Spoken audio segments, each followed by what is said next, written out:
Olá, seres humanos, tudo bom com vocês? Espero que estejam todos bem. Estou passando aqui hoje para contar para vocês a história insólita de um casal chamado Louise Land e Paul Grape, que deram origem ao livro La Garçonne et l'Assassin, no meu francês, desculpe, perdoe o meu francês, e que foi adaptado pela Chloé Cruchedé.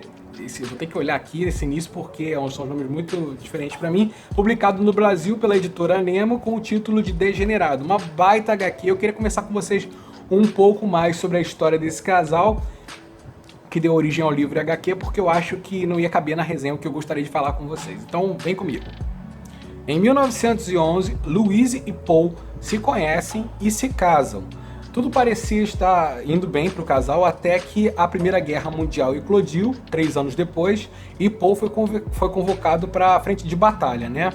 Lá ele se feriu na coxa e também teve uma mutilação no dedo, que ele foi classificado como uma automutilação, a tentativa de se afastar do exército, e o capitão dele deu 2 alternativas para ele.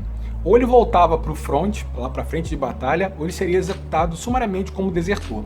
E aí que ele teve a ideia, ainda na enfermaria, de fugir e se esconder como um desertor. Com a ajuda da Louise, eles alugaram um quarto discreto numa pensão. E aí que a história começa a ganhar contornos interessantes e que levou aos desdobramentos da história, tanto do livro quanto da HQ. Poe havia experimentado todos os horrores que a guerra é capaz de impingir a um ser humano, vendo seus amigos sendo mortos e não conseguindo dormir em condições péssimas e tudo mais. E quando ele foi para esse quarto e ficou enclausurado, todos esses pesadelos e essas memórias, já que ele não tinha muito o que fazer, nós estamos falando de um ano aí que é 1915, por aí, e não tinha internet, não tinha celular, ele devia ter mau acesso a livros, era uma época que o luxo que você podia ter era conseguir se alimentar ou fazer uma refeição, mais ou menos, até porque estava rolando a guerra ainda, né?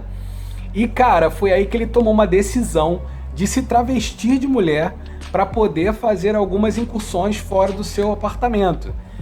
A princípio ele ia a lugares mais próximos, à noite, tentando deschavar um pouco, até que ele começou a sentir um pouco mais de segurança. E não só segurança, mas ele começou também a sentir um certo conforto de estar travestido como Suzanne, que foi a persona que ele criou para ele. Inclusive, quando ele estava dentro de casa, ele se vestia ainda como mulher, ele não precisava, mas ainda assim, dentro do seu apartamento com a sua esposa Louise, ele acabava vestindo roupinhas baby doll, ele foi se maquiando cada vez melhor, deixou o cabelo crescer e tudo mais. Confortável com essa sua persona, Paul começou a frequentar os bosques lá da França, a parte da noite, onde algumas pessoas iam para ter encontros românticos e tentou inclusive aliciar sua esposa também a participar desses encontros, algo que ela não sentia muito à vontade, dá pra perceber pelos relatos e tudo mais. E em 1925, 10 anos após Paul começar a se travestir como Suzanne, ele e todos os soldados que haviam desertados foram anistiados. Com isso, Paul voltou a se vestir como homem, inclusive teve um filho com Louise. Porém, o caldo que foi se efervescendo de traumas de guerra, abuso do uso de álcool e tudo mais, essa disforia de gênero que ele começou a ter, pode ter gerado nele uma certa confusão de se ele era bissexual ou não, algo que tantos historiadores que fizeram a coleta dos relatos para fazer o livro, quanto a Cruchedé, que fez a adaptação para quadrinhos, ressaltam bem, é que essa bissexualidade é algo que eles intuem pelos relatos que eles ouvem e tudo mais, mas não tem nenhum documento, ou algo cravado, ou algum relato onde ele se assumia bissexual. E aí as coisas começaram a desandar. Bem, com o abuso de álcool e todos esses traumas de guerra, o Paul acabou se tornando uma pessoa muito violenta com Louise e o desfecho da história não foi tão bom. Eu não vou contar o que aconteceu para você ter sei lá, uma novidade, um prazer, que eu tô contando bastante da história deles, para você ter uma surpresa no desfecho dessa história. Ela chamou bastante atenção da mídia e dos jornais na época, quando souberam que ele conseguiu passar por esse período de deserção em que os desertores eram perseguidos, travestidos de mulher.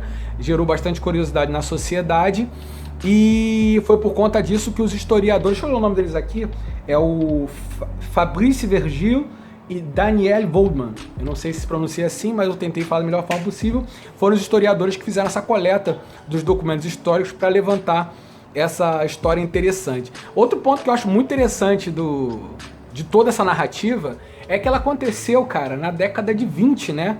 Que pra gente, hoje em dia, nós estamos aí em 2021, tendo que lutar por direitos iguais para as pessoas, de poder se casar com pessoas que elas amam, que são do mesmo sexo. E o casal, o Paul e a Louise, na época em que o Paul estava travestido, ele vivia com a Louise como se fosse uma mulher. Para as pessoas que estavam ali naquela sociedade, eles entendiam aquela dinâmica ali de um casal de mulheres. Então é algo que você pode perguntar, caramba, cara, em 1915, 19, as pessoas eram tão permissivas assim? Mais ou menos. 1920 foi conhecido como a Idade da Loucura ali em Paris, porque teve uma maior liberação sexual, por assim dizer, mas a moralidade ainda era muito predominante na sociedade, tanto que os desdobramentos do que aconteceu no fim dessa história, a moralidade teve um impacto muito grande no desenrolar da história, por assim dizer. A adaptação para quadrinho ficou maravilhosa. Eu não li o livro, mas pelos relatos históricos que eu li, eu procurei ver um pouco da história, a adaptação ficou muito fiel. Eu acho que a arte da Claudette tá maravilhosa. Me lembrou até um pouco o estilo de arte dela da Penélope Bergier, que também já foi publicado pela Nemo. Alguns quadrinhos Ousadas 1 e 2, que é excelente, estou terminando de ler Ousadas 2 inclusive agora, mas Ousadas 1 já tem resenha. Uma Morte Horrível também é da Penélope, tem também resenha aí. Então eu digo bastante, eu acho que a galera que já leu no final do ano passado deve ter entrado na lista de melhores leituras do ano, provavelmente nesse ano deve entrar na minha lista de melhores leituras do ano, e então é isso. Queria comentar com vocês aqui, contar um pouco dessa história, até para instigar um pouco vocês, caso tenham visto a capa, se interessado, mas não sabiam muito da história ou o que tinha acontecido. Eu indico demais a HQ. E é isso, espero que vocês tenham gostado desse bate-papo. Comenta aí se você já leu, o que você achou do quadrinho, se você tem mais algum ponto interessante que eu deixei passar batido aí. E vamos trocar essa ideia. Deixa seu like aí, compartilha com os amiguinhos. É isso. Até a próxima. Fui!